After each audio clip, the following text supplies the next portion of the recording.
Sheikh and you are tuning in to AWANI Tonight.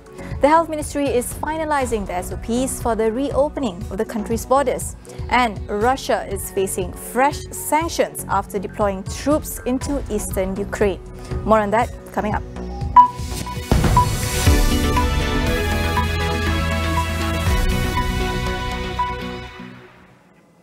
The Health Ministry is finalising the SOPs for the reopening of the country's borders. National Recovery Council Chairman Tan Sri Muhyiddin Yassin said a date will be announced soon. Kalau boleh masuk tapi diuji macam di Langkawi, dimaklum tadi, tiap-tiap hari kena test. Saya pun tak nak pergi sana kalau saya orang asing. Kena tiap-tiap hari kena test kena bayar. Jadi itu jadi masalah besar. So I hope there will be a comprehensive announcement that will take into account all aspects. Muhyiddin had earlier proposed for borders to be fully open by March 1st without requiring mandatory quarantine, but with COVID-19 testing pre-departure and upon arrival. Health Minister Khairy Jamaluddin, however, said last Saturday that a more realistic target would be in the early second quarter of the year, adding that his ministry was given 2 weeks to prepare the SOPs. He stressed that the borders would not necessarily be reopened immediately after the SOPs are completed, and the actual reopening date would be announced by the Prime Minister. Education clusters make up almost 2/3 of the overall clusters this year. According to Health Director General Tan Sri Dr. Nur Hisham Abdullah, out of the total 573 clusters since the start of the year, 367 involve education, and that it is on the rise. Of the total, 346 are still active, while 21 have ended. States that recorded the highest number of education clusters were Kelantan, with 54 clusters, followed by Selangor, Pahang, Kuala Lumpur and Sabah. The majority of cases were mild or asymptomatic. Dr. Nur Hisham highlighted several factors causing higher transmission of COVID-19 in schools, including non-compliance with SOPs, free movement of students, and close interaction in dormitories. Meanwhile, Malaysia has not yet recognized the Taliban as Afghanistan's government.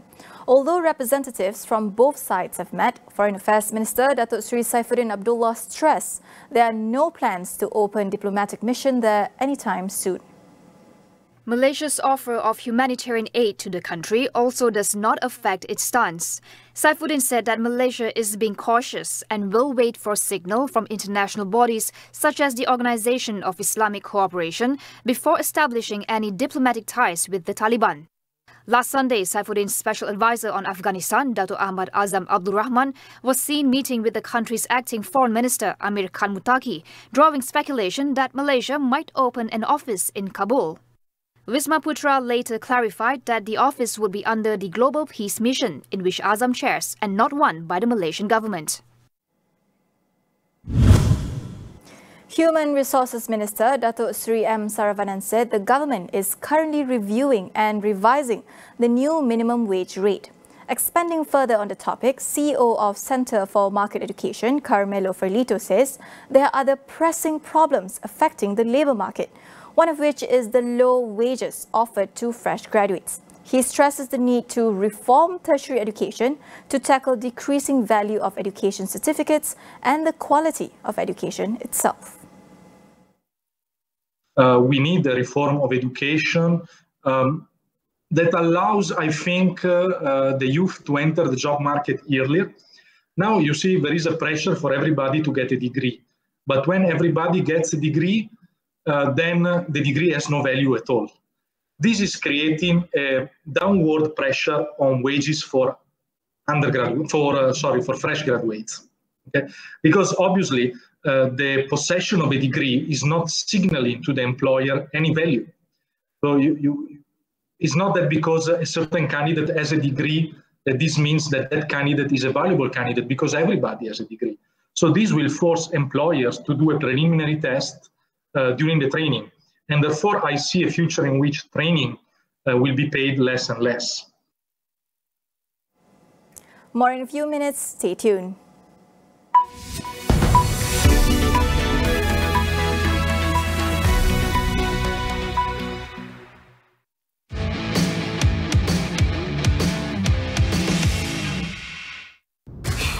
Cuaca panas menyebabkan kelumomo, minyak dan kegatalan? Clear Men 100% untuk para lelaki. Teknologi anti kelumomo 3 kali ganda. Tiada kelumomo, minyak atau kegatalan. Dingin pada kulit kepala. Clear Men terbukti menewaskan kelumomo.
Preparing students for an increasingly globalized environment must go beyond academics.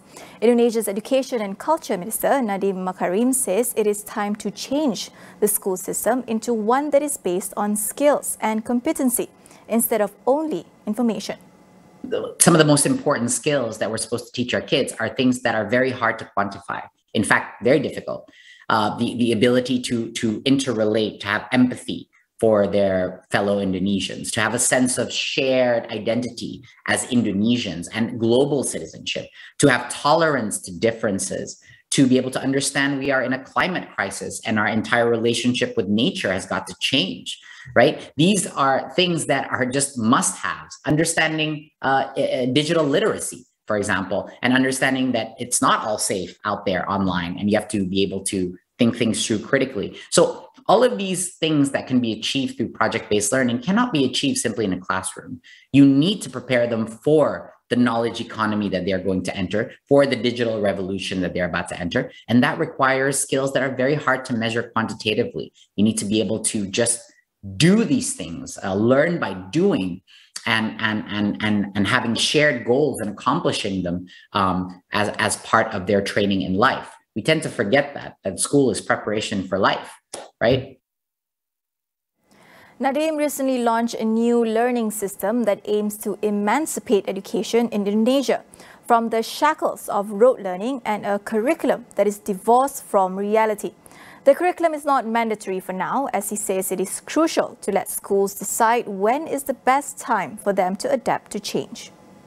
We were so inspired that over the course of like 6-8 months, that schools were able to adopt the emergency curriculum, and they did that 100% voluntarily. 1/3 of all schools adopted that, and it had such a high impact. Then we figured, why do we have to force? One of the key criteria of success of implementing a curriculum is whether or not there is buy-in in the principal and in the teachers. If they feel the need to actually, I want to change, that's when a new curriculum or any type of transformation can really be effective. And not everyone is ready to change, not at the same pace. So we give maximum flexibility. You want to stick to the 2013 curriculum? Fine, that's fine. You want to go to the emergency curriculum, which is the simplified version of curriculum 2013? Fine, that's fine. You can do that too. Or you're ready to move on to the Curriculum Merdeka, the emancipated curriculum, and you want to try it out, that is absolutely fine as well. And what you find is that by giving them freedom, right, it's called emancipated learning, of course, that's our whole philosophy, they become more excited. They become more excited instead of us just shoving it down to each of the schools and forcing them using regulation. I believe that we will get far better acceptance, far better sense of ownership by giving the options. And the product speaks for itself. Right? So many schools are so excited about this more flexible curriculum. And I have confidence that, you know, by 2024, a lot of these schools, I would say probably a majority of schools would already be on the new curriculum, just because it's so much more flexible, so much more engaging, more fun for the teachers, more fun for the students. It's not easy to implement, but we also don't force schools to implement them all in one go. They have the flexibility to, say, pick a few years in the school to implement it first. And you don't have to implement the whole program as one wholesale transformation. You can take elements of it first. So we really give maximum freedom for schools to go at the pace that they're comfortable with. Russia is facing fresh sanctions as Moscow formally recognized 2 breakaway regions in eastern Ukraine, further escalating the crisis there. President Vladimir Putin deployed troops into the pro-Moscow regions of Donetsk and Luhansk after recognizing them as independent.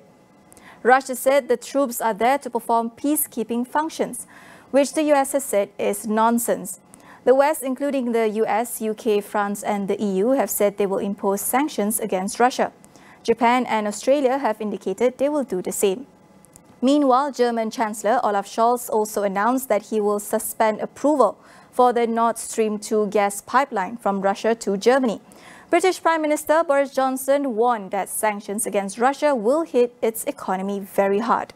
Companies linked to the Russian government will be prevented from raising capital on the UK financial market, while Russian ownership of companies will also be targeted. Engaged actively in diplomacy at all levels to try to find a way forward other than through the violence that President Putin seems to be proposing. But I just want everybody to be in no doubt that if Vladimir Putin continues down this track of violence, of aggression, of a full-scale invasion, of encircling Kiev itself, which is what he seems to be proposing to do, capturing the Ukrainian capital. It is absolutely vital that that effort, that conquest of another European country should not succeed, and that Putin should fail. And that is what we will be exerting ourselves to ensuring is the outcome. Oil and gas prices are climbing on fears that the Ukraine-Russia crisis will disrupt supplies across the world. The price of Brent crude reached a 7-year high of $99.38 a barrel today. Markets in Asia closed lower today, while the indices in London, Berlin and Paris also opened lower before regaining some ground. Russia is the second largest oil exporter after Saudi Arabia. It is also the world's top producer of natural gas. Oil prices have jumped more than 10% since the start of the month, largely due to the Ukraine-Russia crisis.